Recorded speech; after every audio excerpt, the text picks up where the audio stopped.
Olá, meus amigos. Se há uma coisa que me tira do sério, é você ver um charlatão, um professor de história charlatão, comunista. Todo comunista é charlatão, todo socialista é um charlatão.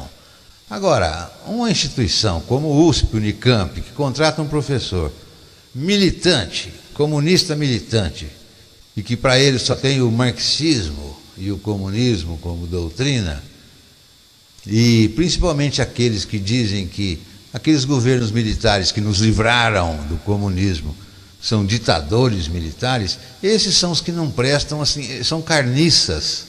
Tem uma frase sua que se tornou viral na internet, que você diz o seguinte: quando vejo um jovem defendendo a volta dos militares, me vejo fracassado como professor de história.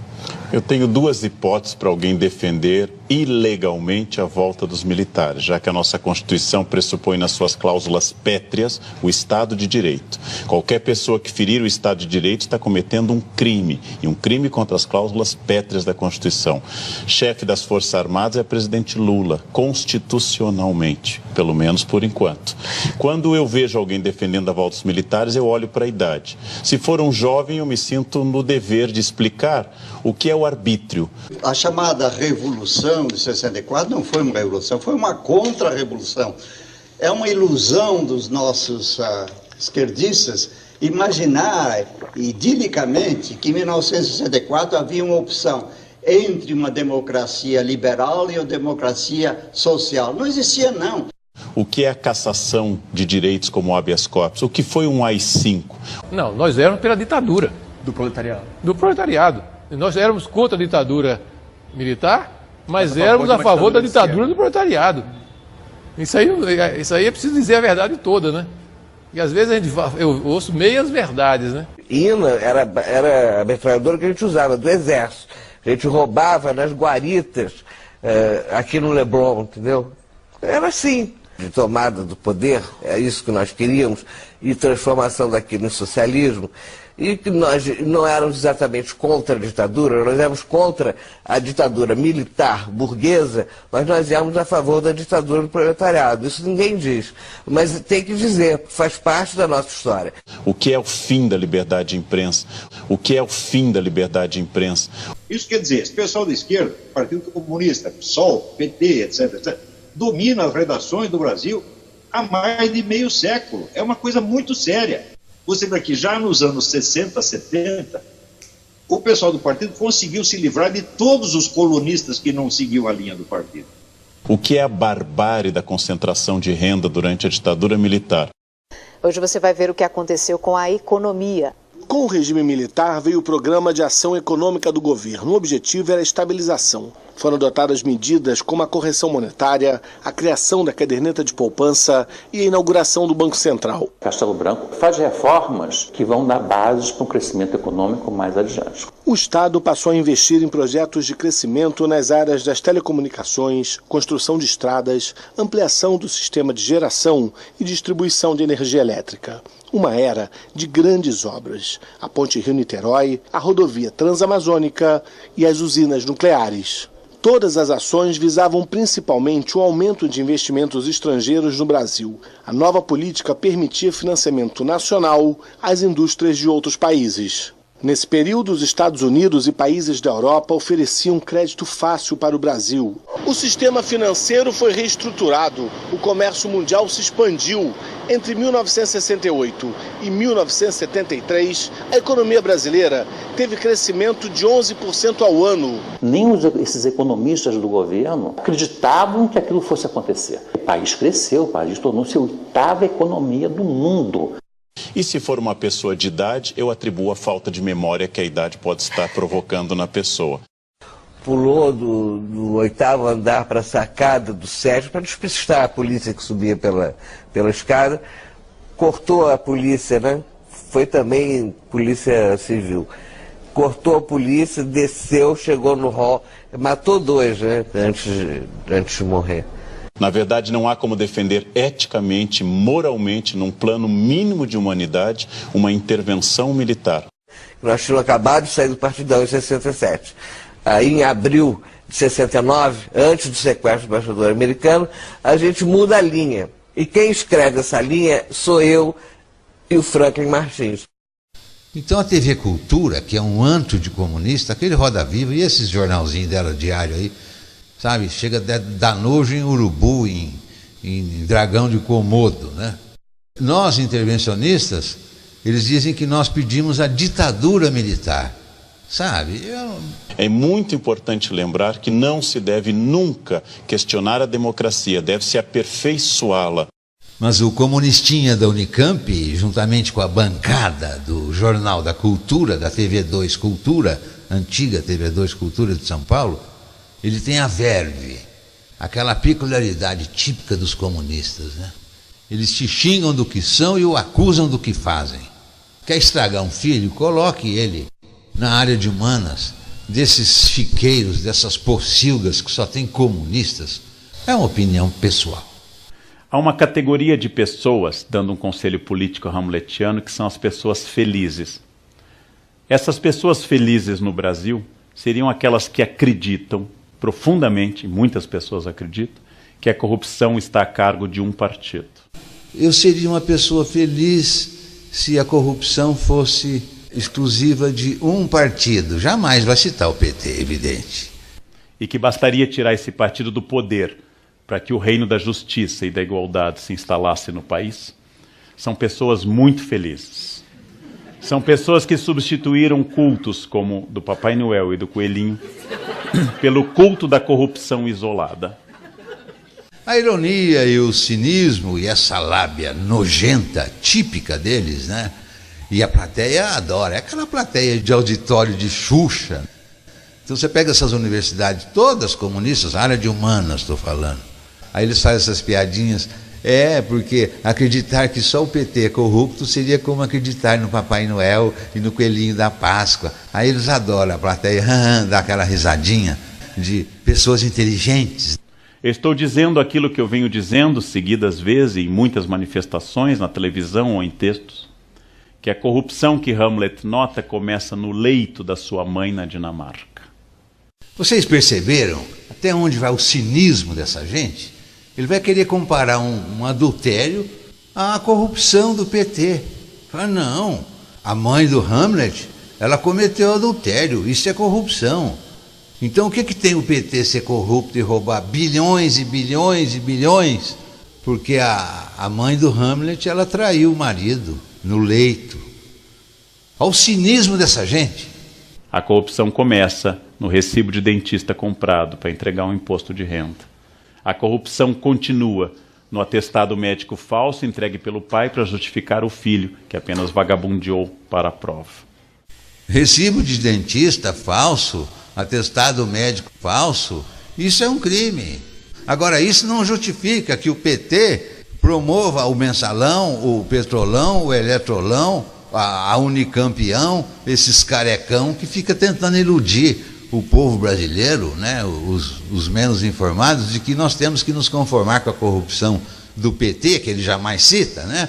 Porque o cara passa um recibo lá no dentista falso, um atestado médico falso. Vai te catar, tenha paciência. A corrupção continua em todos os lugares e apenas numa ponta do iceberg, como o último elemento da corrupção, ela chega a um partido, a um governo e a um poder. Coitadinho do PT, ele não tem culpa, ele é corrupto porque toda a sociedade é corrupta. Desde o tempo do Pero Vaz de Caminha, que ele veio para cá e assinou uma carta pedindo emprego para o filho dele, para o sobrinho dele, não é mesmo? Concorda, Karnal, com isso? A corrupção já está aí. Carta de Pero Vaz de Caminha termina com um pedido de emprego do autor ao rei de Portugal, para um parente. Mas o que é que isso tem a ver com roubar bilhões e bilhões do Estado para botar no bolso e sustentar a ditadura comunista, meu Deus do céu? Mas a mudança tem que começar na escola, com a não conivência com a fraude escolar.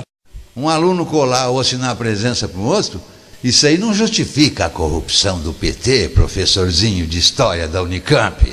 A corrupção é histórica, é estrutural e ela não é do governo. Então essa conversinha de ficar iludindo os outros e justificando a corrupção desse governo que foi o mais corrupto da Via Láctea até hoje, dizendo que não, todo mundo é corrupto desde o Império Romano, desde não sei o quê. Nós temos que aceitar. E ela não é do governo. Ela pertence a uma interpretação ética bastante difundida na sociedade e que envolve desde andar no acostamento, vim hoje da Unicamp, observando. Vai dar aula de história para tua mãe, para sua avó. A corrupção começa no andar pelo acostamento. Andar pelo acostamento é um crime de trânsito, não tem nada a ver com corrupção. Ninguém atravessa o acostamento para ir lá no Banco do Brasil pegar malas e malas de dinheiro e botar no bolso e roubar do Estado. E rouba de empresa estatal, porque de empresa privada ninguém rouba. Não é verdade? A não ser que a empresa privada tenha contrato, né, com o Estado, né, comunista do PT, do PSDB, seja qual for. São todas iguais, todas as empresas estatais, elas existem para que haja corrupção, sim.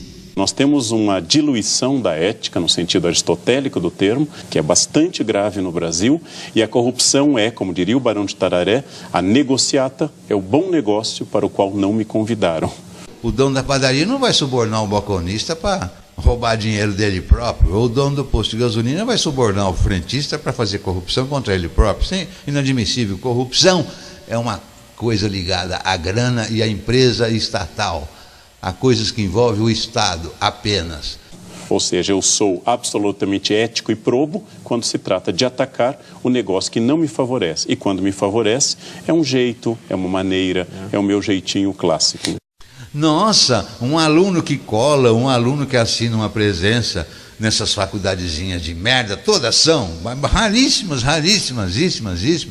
muito poucas são razoáveis.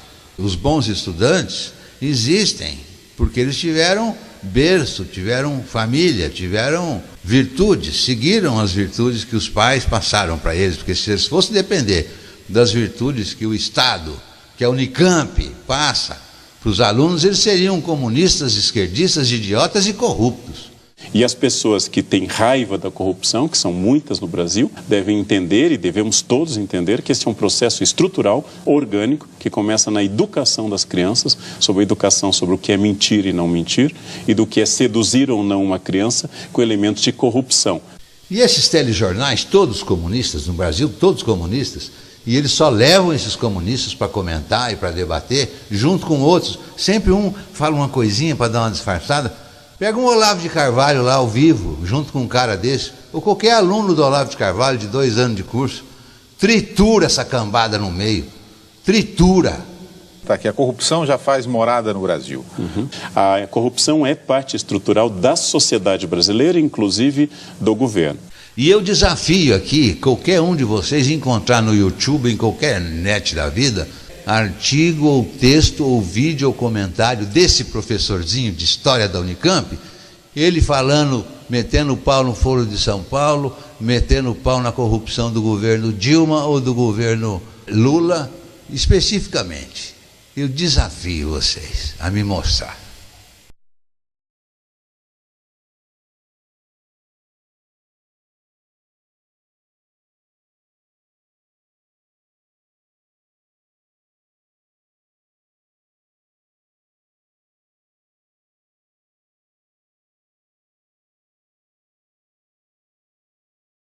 Pessoas que substituíram cultos como do Papai Noel e do Coelhinho pelo culto da corrupção isolada.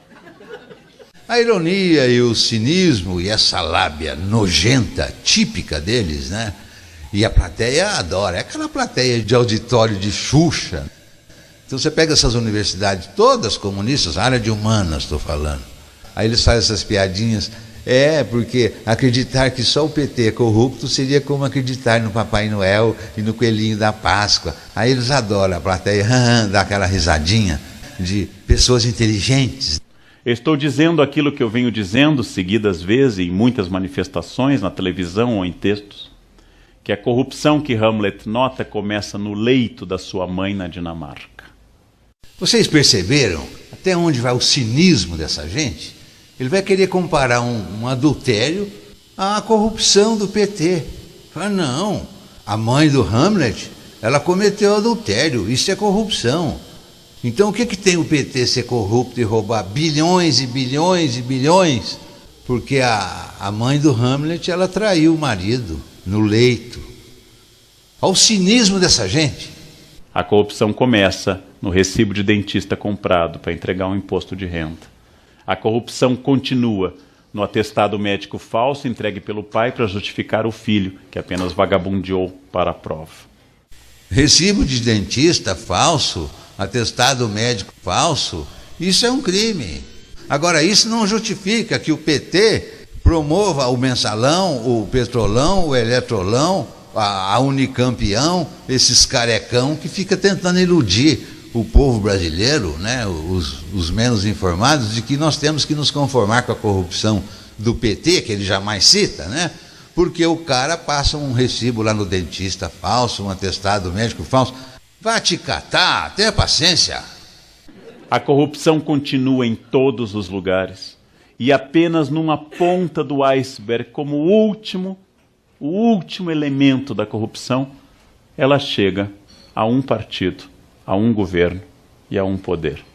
Coitadinho do PT, ele não tem culpa, ele é corrupto porque toda a sociedade é corrupta. Desde o tempo do Pero Vaz de Caminha, que ele veio para cá e assinou uma carta pedindo emprego para o filho dele, para o sobrinho dele, não é mesmo?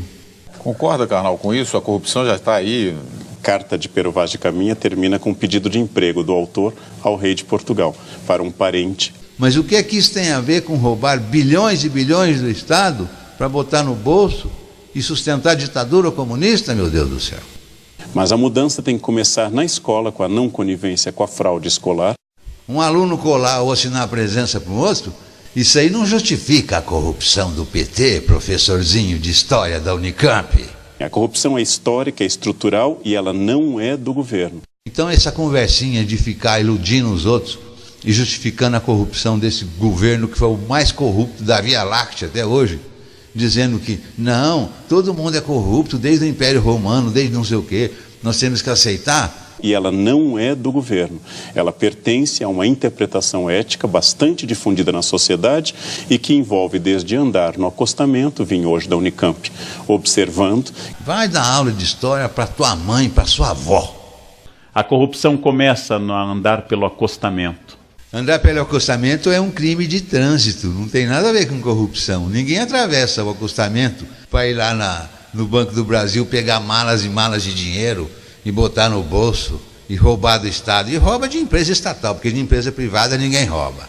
Não é verdade? A não ser que a empresa privada tenha contrato, né, com o Estado, né, comunista do PT, do PSDB, seja qual for. São todas iguais, todas as empresas estatais, elas existem para que haja corrupção, sim. Nós temos uma diluição da ética, no sentido aristotélico do termo, que é bastante grave no Brasil, e a corrupção é, como diria o Barão de Tararé, a negociata, é o bom negócio para o qual não me convidaram. O dono da padaria não vai subornar um balconista para roubar dinheiro dele próprio, ou o dono do posto de gasolina vai... E se for uma pessoa de idade, eu atribuo a falta de memória que a idade pode estar provocando na pessoa. Pulou do 8º andar para a sacada do 7º para despistar a polícia que subia pela escada, cortou a polícia, né? Foi também polícia civil. Cortou a polícia, desceu, chegou no hall, matou 2, né? Antes de morrer. Na verdade, não há como defender eticamente, moralmente, num plano mínimo de humanidade, uma intervenção militar. Nós tínhamos acabado de sair do Partidão em 67. Aí, em abril de 69, antes do sequestro do embaixador americano, a gente muda a linha. E quem escreve essa linha sou eu e o Franklin Martins. Então a TV Cultura, que é um antro de comunista, aquele Roda Viva e esses jornalzinhos dela diário aí, sabe, chega a dar nojo em Urubu, em Dragão de Komodo, né? Nós, intervencionistas, eles dizem que nós pedimos a ditadura militar, sabe? É muito importante lembrar que não se deve nunca questionar a democracia, deve-se aperfeiçoá-la. Mas o comunistinha da Unicamp, juntamente com a bancada do Jornal da Cultura, da TV2 Cultura, antiga TV2 Cultura de São Paulo, ele tem a verve, aquela peculiaridade típica dos comunistas, né? Eles te xingam do que são e o acusam do que fazem. Quer estragar um filho? Coloque ele na área de humanas, desses chiqueiros, dessas pocilgas que só tem comunistas, É uma opinião pessoal. Há uma categoria de pessoas, dando um conselho político hamletiano, que são as pessoas felizes. Essas pessoas felizes no Brasil seriam aquelas que acreditam profundamente, muitas pessoas acreditam, que a corrupção está a cargo de um partido. Eu seria uma pessoa feliz se a corrupção fosse exclusiva de um partido. Jamais vai citar o PT, evidente. E que bastaria tirar esse partido do poder para que o reino da justiça e da igualdade se instalasse no país. São pessoas muito felizes. São pessoas... Isso aí é preciso dizer a verdade toda, né? E às vezes eu ouço meias verdades, né? Hina era a metralhadora que a gente usava, do exército. A gente roubava nas guaritas, aqui no Leblon, entendeu? Era assim, de tomada do poder, é isso que nós queríamos, e transformação daquilo em socialismo. E que nós não éramos exatamente contra a ditadura, nós éramos contra a ditadura militar burguesa, mas nós éramos a favor da ditadura do proletariado. Isso ninguém diz, mas tem que dizer, faz parte da nossa história. O que é o fim da liberdade de imprensa? O que é o fim da liberdade de imprensa? Isso quer dizer, esse pessoal da esquerda, Partido Comunista, PSOL, PT, etc., domina as redações do Brasil há mais de meio século. É uma coisa muito séria. Você vê que já nos anos 60, 70, o pessoal do partido conseguiu se livrar de todos os colunistas que não seguiam a linha do partido. O que é a barbárie da concentração de renda durante a ditadura militar? Hoje você vai ver o que aconteceu com a economia. Com o regime militar veio o Programa de Ação Econômica do governo. O objetivo era a estabilização. Foram adotadas medidas como a correção monetária, a criação da caderneta de poupança e a inauguração do Banco Central. Castelo Branco faz reformas que vão dar bases para um crescimento econômico mais adiante. O Estado passou a investir em projetos de crescimento nas áreas das telecomunicações, construção de estradas, ampliação do sistema de geração e distribuição de energia elétrica. Uma era de grandes obras, a Ponte Rio-Niterói, a rodovia Transamazônica e as usinas nucleares. Todas as ações visavam principalmente o aumento de investimentos estrangeiros no Brasil. A nova política permitia financiamento nacional às indústrias de outros países. Nesse período, os Estados Unidos e países da Europa ofereciam crédito fácil para o Brasil. O sistema financeiro foi reestruturado, o comércio mundial se expandiu. Entre 1968 e 1973, a economia brasileira teve crescimento de 11% ao ano. Nem esses economistas do governo acreditavam que aquilo fosse acontecer. O país cresceu, o país tornou-se a 8ª economia do mundo.